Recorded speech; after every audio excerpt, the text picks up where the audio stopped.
everyone, Laserdisc fan talking at you again. Doing another collection video here. This time doing my Hong Kong martial arts and samurai movies. I think I just lump all those together because I have a few of those. I don't have that many of them, but enough to make it a pretty good video here. So get right to it. First off, this is Jackie Chan's Drunken Master 2. This is the Laserdisc I picked up in Singapore, and it's actually a Singapore release. I didn't know that, you know, they actually manufactured Laserdisc in Singapore, but apparently they did. But I'm kind of led to believe this is somewhat of a bootleg, because I've never heard of this distributor before. Intelligent Video and Film there in Singapore. Even though this is, it does say mastered from a digital video source, and it is a pretty, pretty clear video. There are no chapter stops. Not actually real chapter stops. Every chapter stop is about 5 minutes. So just like they chapter coded it for 5 minutes, and there's no opening titles for Intelligent Video and Film, no opening titles for the distributor of the movie. It's just, and the picture transfer is it is English subtitled, but when the subtitles reach the go to the length of the picture, they're lopped off on the sides, on the left and the right sides. So it's not a very professionally made movie. So that's why I'm led to believe it's a bit of a bootleg. And I haven't figured out this is the actually uncut version yet, because it does have the part at the end which is excised from the American release, where they show that Jackie Chan, after drinking all that alcohol, he's gone like blind and dumb. So I've heard that wasn't released in the American release, called Legend of the Drunken Master, but it is included in this one. So I'm kind of led to believe that it is uncut, but just not a real release of the movie, because this is, like I said, the transfer is cut off at the end on the sides, even though it is letterboxed. But still good to have, and it's just neat to have a rare Singapore released movie, Laserdisc that is. So moving right along here. Okay, this is I found this Laserdisc on eBay. It was just a really big blast in the past for me. So it's called Vanishing Sun. It was a TV movie series of sorts. Then it became a TV series in syndication back in the mid-90s. I haven't seen hide nor hair of this movie in this series in such a long time, and I found this on eBay. I was like, really? They've released this on Laserdisc? And this is a Hong Kong release via Universal in Hong Kong. I just never thought this would be. I never thought I'd see this again. I never really thought of it either. Starring Russell Wong here, and also it also stars what is her name? I remember her name. It'll come to me. But she was in Dead Like Me. Really pretty actress. I can't remember. I'm brain farting on her name, but I'll annotate this with her name on this one. But what would you be doing if you stayed in L.A.? Slitting my wrist, shooting up the post office. Fun stuff. Claire, this is your Madcap Washington weekend. Your chance to play cello for your gay compadre. The next winner of the Tyler Violin competition. Besides, the post office will still be there when you get back. Claire, come on. My call's in 20 minutes. I have to warm up.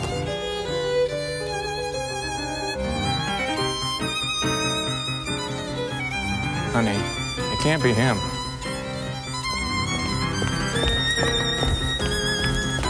It was one of the first things I saw her in, but this is it's a pretty fun series. A lot more, they got away with a lot more violence and sex than I thought they would in syndicated television, because it's actually a pretty fun series. I never got to see all of it. I only saw like the first 3 movies. This is the 3rd movie. I'm trying to find the other thing. I imagine if this is the 3rd movie, they probably released the other ones, at least the first 2 movies as well. So I'm trying to find these, but never thought I'd find this again. So really cool to have.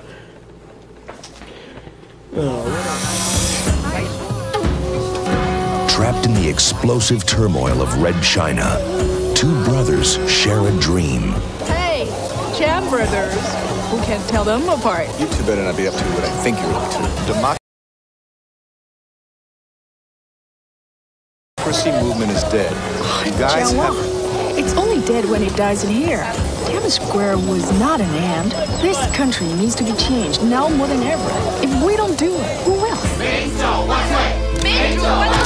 民主万岁！民主万岁！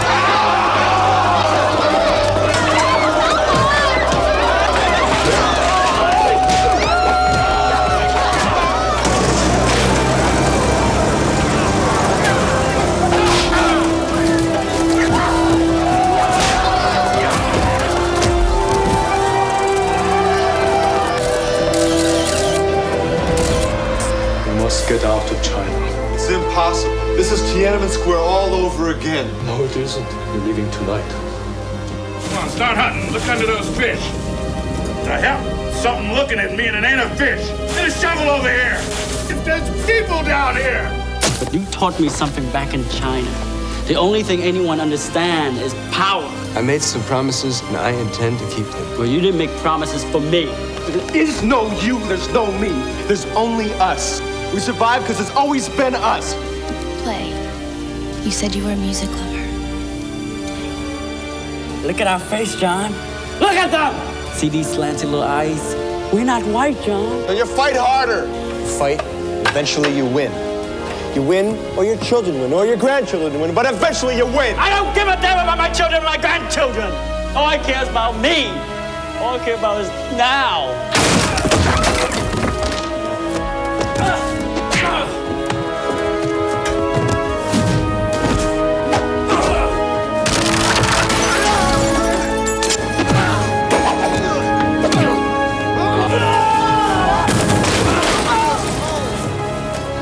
Let me go. It's John Wall. Let me go. You'll die. I've seen it. Please, let me be who I am. 1997, when the Red Chinese take over Hong Kong, they will pour out of the colony like 1,000 lychee nuts. We can merge with them. I was wondering how we're going to do it. Where you go?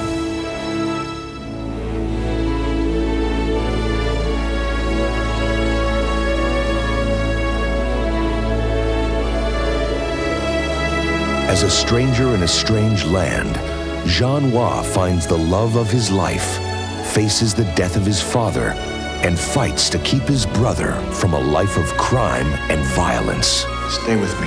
We can leave this place and find somewhere we can start again, someplace better. But I've gone another way. Sometimes I think it's just to be different than you. I just want you to do one thing for me. Not anything. I want you to be happy for me. So Jean Hua must move on and leave his brother behind. Finding a home among a community of simple fishermen, Jean Hua learns that hatred and prejudice still follow him. All they want is to chase us off the sea forever. Nobody is going to stop that old man from fishing. Not with this Chinese guy around. I guess there really is a new world order when the Chinese fight for the Vietnamese. So you had to call in the clan, huh? Hell, I've always been clan.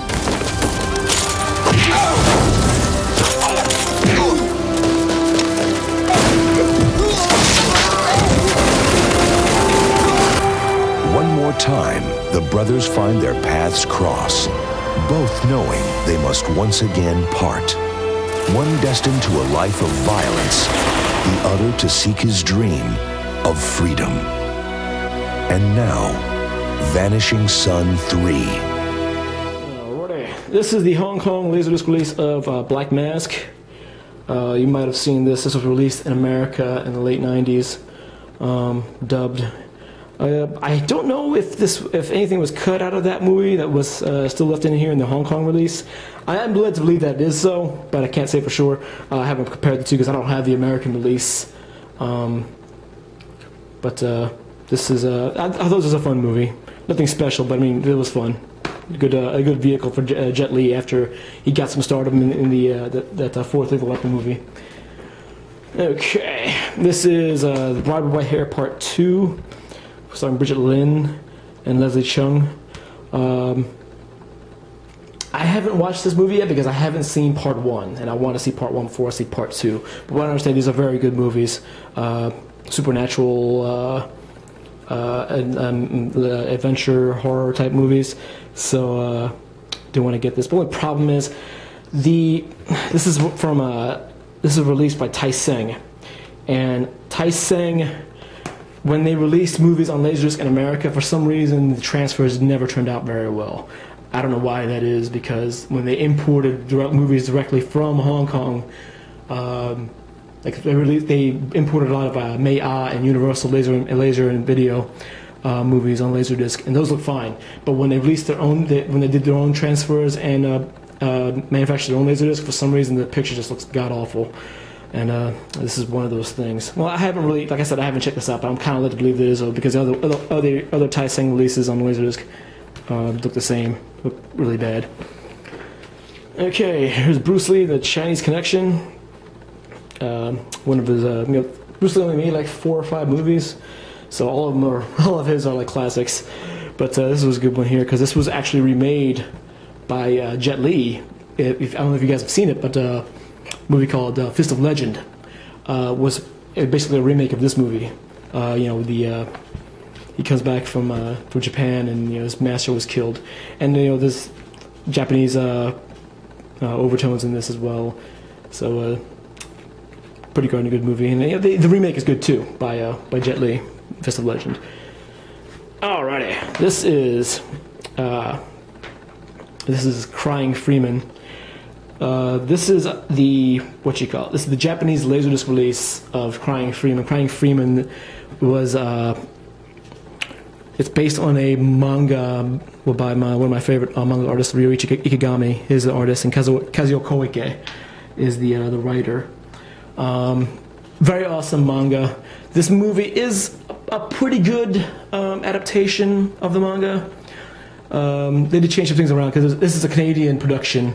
Christophe Gans, however you want to pronounce it, of Silent Hill and Brotherhood of the Wolf fame, directed this movie. It's one of his first directorial efforts, and it's a pretty good movie. It also stars the late Mako, and it's, like I said, isn't the greatest adaptation. I actually saw this first in the Philippines when I was in the Navy, and like I said, it's a pretty good, not great, but pretty good. But for a live action movie, it could have been a lot worse. But this is I don't think this was ever officially released in America. I think there are DVDs of it in France, and it's mostly in English. But the only thing is the Japanese dialogue is not subtitled in this. So. And the Chinese dialogue is not subtitled either. It's subtitled in Japanese. It doesn't help me very much, because I can't read Japanese that well. But very cool movie here. When I first heard they were making a live-action movie, they picked Mark Dacascos as Freeman. I was like, what a great choice. But like I said, it could have been better, but it could have been a lot worse. Okay, here's the Deadliest Art. This is kind of like a compilation of scenes from martial arts movies, stuff like that, released by CBS Fox. I'm pretty sure all these licenses have lapsed so this is not going to be released anytime soon on DVD or Laserdisc. But it's pretty cool to have, because it's got Yuen Biao, Jackie Chan, Sammo Hung, and Cynthia Rothrock, and Shoko Sugi, the ninja movies of the 80s fame. So pretty neat to have here. This has sometimes been going pretty high on eBay. I picked it up as part of a package deal, so it didn't cost me very much. Okay, here's one of Mark Dacascos' less famous movies, the Double Dragon movie based on the video game. This is just bad, as most video game movies are that are Hollywood released. It's just, Robert Patrick probably wants to get this off of his resume as well. I just bought it because it was like $5. I was like, okay, I just gotta get this just because for the kitsch value, because it is pretty darn bad. But if I ever go to a convention with Mark Dacascos, I might have him autograph this just to piss him off. All right. Okay, this one is another adaptation of Crying Freeman. This is called The Dragon from Russia. This is a Hong Kong production, and it's very loosely based on Crying Freeman, but it is the same type of premise. You know, someone kidnapped and forced to be a criminal assassin against his will. That's why he's called Crying Freeman, because after he commits after he does a hit and kills somebody, he starts crying. That's why he called Crying Freeman. He was originally called Freeman by the Triads, but they call him Crying Freeman after he started weeping after his kills, because I guess he explained it, it's his emotional release, because he doesn't want to kill people, but he has to. But pretty good adaptation, loose but pretty good, with great action scenes, stuff like that, as most Hong Kong movies can do. All right, here we got this is Eastern Condors and Eastern Condors. This is the Tai Seng release, widescreen, blah blah blah blah. It looks god awful though. So, and this is the Virgin East release of it. It is a slightly clearer picture than what you call it, the Tai Seng release, but they're both very flawed. This one also, the Tai Seng release is also subtitled in English, but this one is not. Does it even say that it's subtitled? No, it is not. But I got both of them just because, because I prefer both the Eastern Condors release, the Tai Seng release, because it was supposed to be really, because I love this movie very much. It's Sammo Hung's best. Also has his wife, Mina Gadenzi, or then wife Mina Gadenzi. I think they're together anymore. And also Yoon Biao and Yoon Wah. And it makes it, the subtitle here makes it sound so awesome. A top secret target, mission that doesn't exist, and a team of commandos with nothing in common except nobody cares if they die. It's basically Sammo Hung taking the premise of the Dirty Dozen and played it instead of having it in World War II, putting it in Vietnam and starring a bunch of Chinese actors. And it's really, really good. Also has Corey Yuen and Yuen Wu Ping. You should know those names if you're into action films. And yeah, this all-star cast. Even Hung S. Nor, the late actor who won an Academy Award for The Killing Fields, he's also in this movie too. So very good movie if you get to see it, but just stay away from the Tai Seng Laserdisc release. I don't know if they released it on DVD, but if they did, I hope they clean up the picture, because that picture is awful. All right, here we got Enter the Dragon, probably the movie that Bruce Lee is most known for. I got this autographed by Jim Kelly, who plays Williams in the movie. The special edition. What does it have on here? It does have a bunch of supplementary stuff. Yeah, it has three on the third side is a bunch of supplementary things, and what you call it? Does it have commentary? It's a Dolby Digital remix. But yeah, most people, you should all know what Enter the Dragon's about. But yeah, I hope to one time go to a convention sometime and get this autographed by John Saxon, because he's getting up there in years, and I get to account before he moves on. And from what I understand, he's not very happy about signing autographs for horror movies. I'm pretty sure he want to get this autograph something like this to talk about this movie rather than those couple of movies like Nightmare on Elm Street.